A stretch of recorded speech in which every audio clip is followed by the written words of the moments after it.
बिस्मिल्लाहिर्रहमानिर्रहीम अस्सलाम वालेकुम। कैसे हैं आप सब लोग? खैरियत से हैं? उम्मीद करता हूँ खैरियत से होंगे और मेरी वीडियो से कुछ ना कुछ सीख रहे होंगे। आज जो टॉपिक ये है कि हम चाइना से इंपोर्ट कैसे कर सकते हैं और दराज पे कैसे सेल कर सकते हैं। बहुत सारे क्वेश्चंस आ रहे हैं, सर हमें ये बताएं कि हम चाइना से इंपोर्ट करना चाहते हैं और दराज पे सेल करना चाहते हैं, तो हमें समझ ही नहीं आ रही हम क्या करें, हम किससे बात करें, कोई हमारी रहनुमाई नहीं करना चाहता। बहुत सी वीडियोस देखी है जिनसे बात करते हैं, जिन्होंने बनाई हुई है वो भी रहनुमाई नहीं करते, ना बताते कुछ हैं।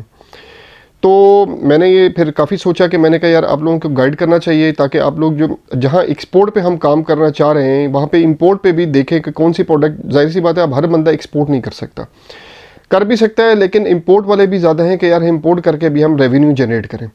तो ये वीडियो उनके लिए, वीडियो को पूरा देखिएगा ताकि समझ आ सके कि हम चाइना से कैसे इंपोर्ट कर सकते हैं, दराज पे कैसे सेल कर सकते हैं।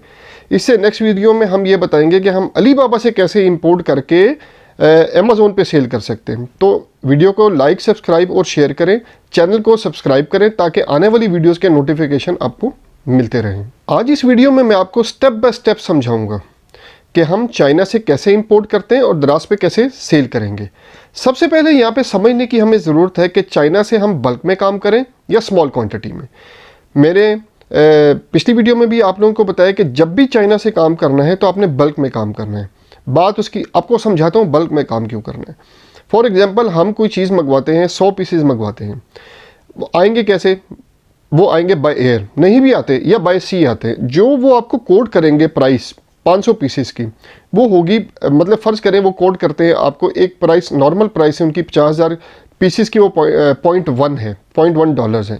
जो वो 500 पीसेस की कॉस्ट करेंगे आपको, वो करेंगे आपको 0.5 या 0.6। अब ये देखें 0.5 यहाँ पे डॉलर्स बढ़ गया आपके लिए, ठीक है। उसके बाद जब आपकी छोटी शिपमेंट होगी, तो वो कार्गो में भी थोड़ी महंगी पड़ेगी। तो जाहिर सी बात है, फिर इसलिए कहते हैं कि जब भी आपने चाइना से काम करना है, बल्क में काम करना है। मैंने जो भी ई कॉमर्स पे या दराज पे सेल करना चाह रहे हैं, मैंने उनको एक छोटी सी गाइडलाइन दी थी। मैंने उनको समझाया था कि आप लोग ऐसा करें कि जो कराची में है वो शेरशाह मार्केट में, जो लाहौर वगैरह पंजाब में, वो शालम मार्केट को विज़िट करें। देखें प्रोडक्ट्स यहाँ से उठाएं, थोड़ी बहुत प्रोडक्ट्स उठाएं, मतलब 5,000 की उठा ली, 6,000 की प्रोडक्ट्स उठा के अपना एक स्टोर बनाएं छोटा सा दराज पे। उस पर देखें आपकी प्रोडक्ट सेल होती है कि नहीं होती। देखें उससे पहले भी प्रोडक्ट कौन सी उठाएंगे, या चाइना से कौन सी प्रोडक्ट हम इंपोर्ट करेंगे, या दराज पे हम कौन सी सेल करेंगे। सबसे पहले आपको प्रोडक्ट सिलेक्शन करनी है। प्रोडक्ट सिलेक्शन बहुत इंपॉर्टेंट है। प्रोडक्ट होगी तो चाइना से कोई ऑर्डर करेंगे, प्रोडक्ट होगी तो शालम या शेरशाह मार्केट जाएंगे ना। ये तो नहीं कि मैं वहाँ जाके विज़िट करूँगा, यार ये चीज़ मुझे सस्ती मिल रही है तो ये भेज दूँगा, नहीं, ऐसा नहीं है। आपको प्रोडक्ट जो है उस पर थोड़ा सा सर्च आउट करना है, प्रोडक्ट कौन सी सेल हो रही है, सारी उसकी रिपोर्ट्स जनरेट करनी है, सारा उसके एनालिटिक्स देखने हैं, सारा कुछ देखना है। उसके बाद आपको प्रोडक्ट सेलेक्ट करनी है। प्रोडक्ट ये नहीं कि एक सेलेक्ट करनी है, प्रोडक्ट भी आपको 4-5 सेलेक्ट करनी है ताकि कोई परेशानी ना हो। एक नहीं बिगड़ी, कम से कम 4 तो लाइनअप हो आपके पास। ये ना हो कि एक प्रोडक्ट पे बैठ जाए, जी मैं मोबाइल कवर्स पे ही काम करूँगा, फ़र्ज़ करें वो आपके नहीं सेल होती है, उतनी सेल उसकी रुक जाती है, तो फिर आप क्या करेंगे? आपने 4 से 5 प्रोडक्ट्स पे काम करना है, ठीक है। आपने 4 से ऐसी प्रोडक्ट्स पे जो सेल हो रही हैं, ऑब्वियसली आप दराज पे काम करना चाह रहे हो तो 5 प्रोडक्ट्स दराज पे आपने सेल करनी है, जो हो रही हैं उनको प्रोडक्ट को सेलेक्ट करना है आप। अब जब भी आपने चाइना से इंपोर्ट करना है या सोच रहे हैं, तो आपके पास फ्राइट फॉरवर्डर होना चाहिए, ठीक है। कम से कम 4-5, 3-4 होने चाहिए, 2-3 होने चाहिए आपके पास, जिनसे आप जो कांटेक्ट करके अपनी जो शिपमेंट है वो पाकिस्तान में मंगवा सकें। तो फ्राइट फॉरवर्डर्स के नंबर होने चाहिए, क्योंकि ये बाद में फिर आपको जब आप रेट वगैरह ले लेते हैं उसके बाद फ्राइट फॉरवर्डर इतने आराम से नहीं मिलता, वो ढूंढते हुए टाइम लग जाता है। इतने में आपकी जो उनकी लिमिट होती है प्राइस से, वो आउट हो जाती है। तो आप फ्राइट फॉरवर्डर्स अपने पास रखें, उनके नंबर्स, कॉन्टैक्ट नंबर्स, जो चाइना से इंपोर्ट कर रहे हैं पाकिस्तान में और DDP सर्विस दे रहे हैं, ठीक है। तो आप उनको अपने कॉन्टैक्ट लिस्ट में रखें। जैसे ही आपके पास कोई कम्युनिकेशन होती है तो आप उनसे रब्ता कर सकते। अब चाइना जो है, अब सोर्सिंग के लिए सबसे पहले जो अगर हमने बल्क में काम करना है, बल्क में हमने काम करना है तो वो अली बाबा से करेंगे, ठीक है। बाकी नॉर्मल काम करना है तो अली एक्सप्रेस हो गया, 1688.com हो गया, और इसके बाद ग्लोबल सोर्सेज हो गया। अली बाबा जो है, अब अली बाबा कैसे काम करता है? अलीबाबा पे बहुत सारे जो हैं मैन्युफैक्चरर भी बैठे हुए हैं और एजेंट्स भी बैठे हुए हैं। अगर आपने मेरी एक्सपोर्ट की वीडियो देखी हो कि एजेंट्स कैसे काम करते हैं, ठीक है, तो वो एजेंट्स यही हैं जो चाइना में जो मेन जो एजेंट्स का वो कल्चर डेवलप कर रहा है ना, वो चाइना ही कर रहा है। मैन्युफैक्चरर्स के पास इतना टाइम नहीं, उन्होंने एक अपना वो बना दिया, उसके बाद जो है वो एक उनकी साइट होगी, वेबसाइट वगैरह होगी, प्रेजेंस होगी, लेकिन जो मेन जो है ना वो एजेंट्स काम करें। अब जो अलीबाबा पे है ना वो 70% एजेंट बैठे हैं, 30% जो है ना मैन्युफैक्चरर्स बैठे हैं। तो आप ये जहन में रखिएगा कि 30% मैन्युफैक्चरर है और 70% एजेंट्स हैं। जब भी आप डील करेंगे, कोई भी डील करेंगे आप, ठीक है, तो वो आप 90% एजेंट से कर रहे होंगे, 10% आप मैन्युफैक्चरर से कर रहे होंगे। फर्ज करते हैं हमने प्रोडक्ट सेलेक्ट कर ली है, प्रोडक्ट सिलेक्शन हमारी कंप्लीट हो गई। अब हमने क्या करना है, अब हमने सप्लायर ढूंढना है। अब हमने बल्क में काम कर रहे हैं, हम छोटा काम नहीं कर रहे। अब हम बल्क में काम कर रहे हैं तो हमने अलीबाबा पे जाना है। अलीबाबा पे जाके हमने सप्लायर फाइंड करने हैं। सप्लायर फ़र्ज़ करें हमने अपनी क्यूरी डाली और हमने सप्लायर फाइंड सर्च किए तो हमें सप्लायर काफ़ी ज़्यादा मिल गए। अब हमने उन्हें रैंडमली उनके चैट बॉक्स में जाके कम्युनिकेशन करनी है। उनके चैट बॉक्स में कम्युनिकेशन क्यों करनी है वो मैं आपको आगे बताऊंगा। उनके चैट बॉक्स में आपने कम्युनिकेशन करनी है और उनसे बात करनी है, उनसे रेट्स लेने हैं अपनी प्रोडक्ट के रेट में। वो आपसे क्वांटिटी पूछेंगे, क्वांटिटी बतानी है आपने कि मैं इतनी मंगवाना चाहता हूँ। फ़र्ज़ करें उनके जो मिनिमम ऑर्डर है 1 लाख पीसेस का है फॉर एग्जांपल, आप कहते हैं जी मैंने 50,000 पीसेस चाहिए या मुझे 1 लाख पीसेस, मतलब मुझे 25,000 पीसेस चाहिए। तो वो आपको 3 कैटेगरी, आप उनसे कहेंगे कि हमें 1 लाख का भी रेट दें, हमें 50,000 का भी रेट दें, हम 25,000 का भी रेट दें, ठीक है। अच्छा, अब रेट आपके पास आ गए, अब आपने अपनी कैलकुलेशन करनी है, ठीक है, कि रेट जो है हमें वारा खाता है कि नहीं खाता है। फिर इसके बाद आपने, अब आप जब बायर आपके साथ, जब सप्लायर आपसे बात करेगा तो आपने पूछना है कि जी आप फर्ज अगर आप पूरा बल्क में पूरा कंटेनर नहीं मंगवा रहे, अगर हाफ कंटेनर मंगवा रहे हैं तो आपने उससे जितने कार्टन आपके बनेंगे, जितने पीसीज हैं उस हिसाब से, फ़र्ज़ करें आप 50,000 मंगवा रहे हैं तो जितने कार्टन बनेंगे, एक कार्टन का आपने सीबीएम और वेट पता करके अपने फॉरवर्डर को भेज देने के, उसको बताने कि मेरे इतने सीबीएम और इतने वेट के इतने कार्टन हैं। तो वो आपको बताएगा कि हम एक कार्टन का इतना चार्ज कर रहे हैं, ठीक है। फ़र्ज़ करें 100 रुपये केजी के हिसाब से एक कार्टन वो चार्ज कर रहा है, ठीक है। तो आपने अपनी फटाफट कैलकुलेशन करनी है कि आया सप्लायर ने जो रेट दिया और जो उसने दिया है मुझे रेट, ये जो रेट देगा ना वो आपको कराची पोर्ट तक के देगा, आपने उसे डीडीपी रेट मांगने हैं, ठीक है। और यहाँ पे एक चीज़ मैं और क्लियर कर दूँगा आप लोगों को, देखें अब ये जो रेट आपको वो देगा ना सप्लायर आपका, फ़र्ज़ करें वो $0.1 आपको कोई भी चीज़ का प्रोडक्ट का रेट दे रहा है जो आपने उससे मांगा है, तो वो रेट दे रहा है, अब एफओबी रेट दे रहा है। अब एफओबी रेट होते हैं या तो पोर्ट तक के होते हैं या जो है एयरपोर्ट तक के होते हैं। अब आपने क्या करना है, आपने पहले फ्रेट फॉरवर्डर से आपने क्यों बात करनी है, पहले क्यों अपने पास रखना है। फ्रेट फॉरवर्डर आपको बताएगा जी मुझे गोंजो में चाहिए या मुझे किसी और एरिया में मेरा वेयर हाउस है वहाँ तक पहुँचा के देना है। तो जब आप सप्लायर से कम्युनिकेशन करोगे ना तो आपने सप्लायर को बताना है कि मुझे गोंजो में इस वेयर हाउस में एड्रेस उसको देना है, मुझे वहाँ तक पहुँचा के मुझे बताएं रेट क्या बनेगा। उसकी वजह बताता हूँ। कल को आप रेट ले लेते हो, उसे फाइनलाइज कर देते हो $0.1, ठीक है। वो कहता है जी मेरा तो आपसे तय नहीं हुआ था कि मैं वहाँ पे दूसरी सिटी में भी पहुँचा के दूँ, फर्ज करें गोंजा दूसरी सिटी है, तो वो कहेगा मेरा रेट आपसे यहाँ का तय हुआ था, मैं तो नहीं करता। इसमें कम्युनिकेशन गैप की वजह से ना, एक कम्युनिकेशन गैप की वजह से काफ़ी हर्डल्स क्रिएट हो जाएंगे आपके लिए। तो आपने क्या करना है, ये सारी चीज़ें अपने बेशक कॉपी में लिख लें, लिख के आप लोग ये याद करें कि हमने क्या क्या उससे डिस्कशन करनी है, क्या क्या पूछना है। ये करने के बाद आपके गोंजो का जो रेट जो यहाँ से लेके गोंजो तक है वो आपको पे करना पड़ेगा अगर आपकी डीलिंग नहीं हुई। और वहाँ पे ऐसा नहीं है कि सस्ते रेट हैं, वहाँ पे रेट ज़्यादा हैं, ठीक है।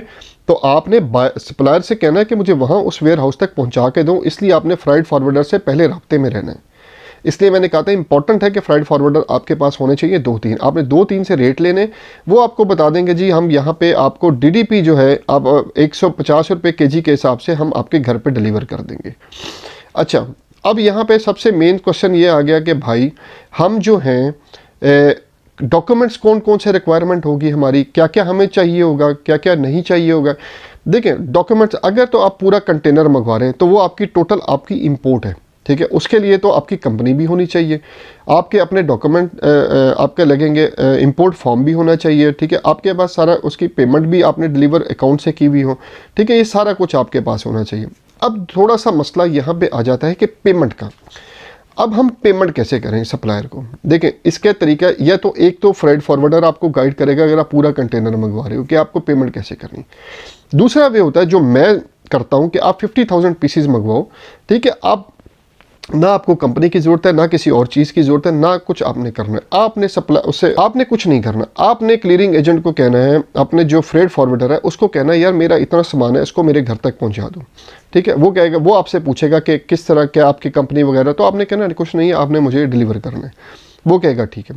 अब जो आपने पेमेंट कैसे करनी है, या तो आप फ्रेट फॉरवर्डर से गाइडलाइन लेने, या मैं जो आपको कहता हूँ जो पेमेंट सिक्योर तरीका है, ठीक है। अब ये ना समझिएगा कि चाइना में फ्रॉड नहीं होता, जिस तरह पाकिस्तान में होता है ना, ऐसे ही चाइना में भी होता है, ठीक है। अल्हम्दुलिल्लाह चाइनीज़ भी माशाल्लाह फ्रॉड में बहुत आगे हैं। ये आप हर बंदे को अब समझ है हर चीज़ की। अब इस पे बताने की बार बार एक चीज़ को बार बार एक्सप्लेन करने का फ़ायदा नहीं है, तो आपने देख के काम करना है। अब अली बाबा जो है ना, अली बाबा का पेमेंट गेटवे बड़ा ज़बरदस्त है। आपने पेमेंट अली बाबा के थ्रू करनी है। जितनी भी पेमेंट है आप पार्शल बना लेना। आप सप्लायर से कहें मैं पार्शल पेमेंट तब करूंगा, पार्शल पेमेंट तब करूंगा, पार्शल पे बना लें। 4-5 टाइम्स पे उसको पेमेंट कर दें आप जो है। अब अली बाबा, मैं आपसे क्यों कह रहा था कि कम्युनिकेशन आपने उनके चैट बॉक्स में करनी है। फ़र्ज़ करें कल को क्वालिटी में कोई मसला आ जाता है, क्वांटिटी में मसला आ जाता है, ठीक है, उसके बाद किसी और चीज़ में मसला आ जाता है, तो आपकी कम्युनिकेशन वहाँ पे रिकॉर्ड होगी। जब आपकी कम्युनिकेशन रिकॉर्ड होगी तो आप अली बाबा की हेल्पलाइन पे जाएंगे, ठीक है। खुदा न खास्ता कोई मसला तो अली बाबा से कहेंगे जनाब हमारे साथ ये हो गया, तो पेमेंट आपकी अली बाबा जब तक रिलीज़ नहीं करेगा, जब तक आप उसको गो हेड नहीं देंगे। जब आपके पास सामान आ जाएगा, घर पे डिलीवर हो जाएगा, अली बाबा आपसे पूछेगा आपका सामान डिलीवर हो गया, क्या हम उसको पेमेंट कर दें। आप अपनी पेमेंट अपने जो है उसको प्रोडक्ट को चेक करके, अपनी सारी उसको सप्लाई को चेक करके उसे कह दोगे अली बाबा को जी गो हेड है हमारी तरफ से, तो तब जो है अली बाबा पेमेंट रिलीज़ करेगा। अगर कोई प्रॉब्लम आती है प्रोडक्ट में तो आप उसको बताओगे जनाब मेरी प्रोडक्ट में ये प्रॉब्लम है, मैंने सप्लायर से ये कहा था, क्वांटिटी में ये मसला, क्वालिटी में ये मसला आ गया, मैंने ये क्वालिटी मांगी थी, इसने मुझे ये भेज दी। पेमेंट होल्ड हो जाएगी और पेमेंट कट करके अली बाबा आपको पेमेंट रिटर्न कर देगा। बड़ी प्रॉब्लम यहाँ पे ये आती है कि हम क्वालिटी को कैसे इंश्योर करेंगे कि यार हम जो क्वालिटी मांग रहे हैं वही क्वालिटी आएगी कि ये आया कि अगर हम अब आपको पता होगा जब भी चाइना से आप इंपोर्ट करते हो तो उसमें 4 क्वालिटीज़ होती हैं, A B C D, ठीक है।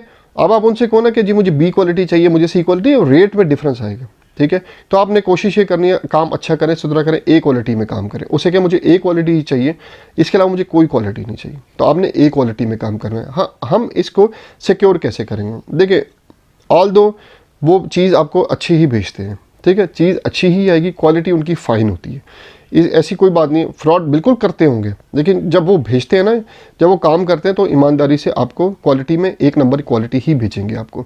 तो क्वालिटी पे नो डाउट, उनकी पैकिंग भी एक ज़बरदस्त पैकिंग होती है, उसमें भी कोई क्वालिटी उसमें नहीं, अगर कोई टूटने वाली चीज़ है तो प्रॉपर पैकिंग करके भेजेंगे। वो जिस मर्जी कार्गो उसको हैंडल करे, वो टूटेगी नहीं। तो उसमें आपको कोई प्रॉब्लम नहीं होनी चाहिए। क्वांटिटी में प्रॉब्लम हो सकती है, कम ज़्यादा हो सकती है, ठीक है। क्वालिटी में ऐसा प्रॉब्लम नहीं होती। पेमेंट गेटवे आपको समझा दिया, इंपोर्ट बता दिया, डॉक्यूमेंट्स बता दिए कि डॉक्यूमेंट्स कौन कौन से लगने हैं, कौन कौन से नहीं लगने, नहीं भी लगाने तो वैसे भी इंपोर्ट कर सकते हैं। इसके बाद बात करें तो इंपोर्ट ड्यूटी की। देखें, मैंने इंपोर्ट ड्यूटी, हर बंदे का क्वेश्चन है कि हम इंपोर्ट ड्यूटी, जब आप कंटेनर मंगवा रहे होते हैं ना पूरा, तब तो आपको कंसर्न होता है कि जी इंपोर्ट ड्यूटी कितनी होगी, ठीक है। वो भी आपको मैंने एक वीडियो पढ़ी है, बनाई हुई है, उसमें मैंने बताया हुआ है कि आप इंपोर्ट ड्यूटी कैसे कैलकुलेट कर सकते हैं। ज़्यादा काम ये फ्रेट फॉरवर्डर का होता है। अगर आप इंपोर्ट ड्यूटी कैलकुलेट करेंगे तो वो ज़्यादा आएगी। जब बताता हूँ ज़्यादा क्यों आएगी। इसके बाद जब आप फ्रेट फॉरवर्डर से चीज़ें लेंगे, सब कुछ करेंगे, तो वो कम आएगी। क्यों कम आएगी? देखें, अब ड्यूटियाँ तो चले सेम है, लेकिन बाकी जो शिपमेंट के चार्जेस वगैरह है ना, उसमें बचत आ जाती है।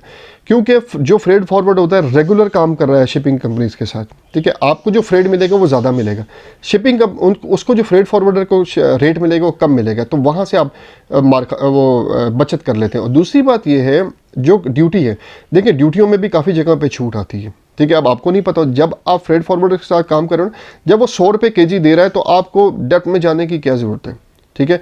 अब आप मुझे बताएं ना, अब एक कंटेनर पे आपको वो कहता है जी, फर्ज करें आप 50,000 के मंगवा रहे हैं, तो वो 1 kg पे आपको कहता है मैं 180 रुपये लूँगा या 100 रुपये लूँगा, एग्जाम्पल दें, तो आपका क्या जाता है, वो आप ड्यूटी से बच रहे हैं, आपको जो यहाँ पे करना है ना उसको, आपके घर पहुंच के देगा, आपके ऑफिस पहुंच जाएगा।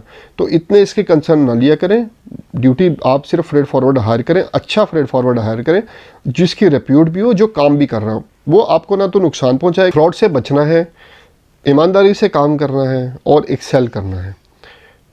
अली बाबा से मंगवाएं, दराज पे बेचें, बहुत अच्छा काम है। लेकिन जो मैंने तरीका बताया है, स्टार्ट में आप ये करें, शालम मार्केट जाएं, शेषा मार्केट में छोटी छोटी चीज़ें उठाएं, जो ट्रेंडिंग में है वो उठाएं, वहाँ से सेल करें, अपनी सेल बढ़ाएं। थोड़ी सी सेल बढ़ेगी, वहाँ से उठाएं, फिर आप बल्क पे जाइएगा। ये ना हो कि आप मंगवा के रख लें और नुकसान में उठा। मैं नहीं चाहता मेरा सब्सक्राइबर नुकसान में जाए।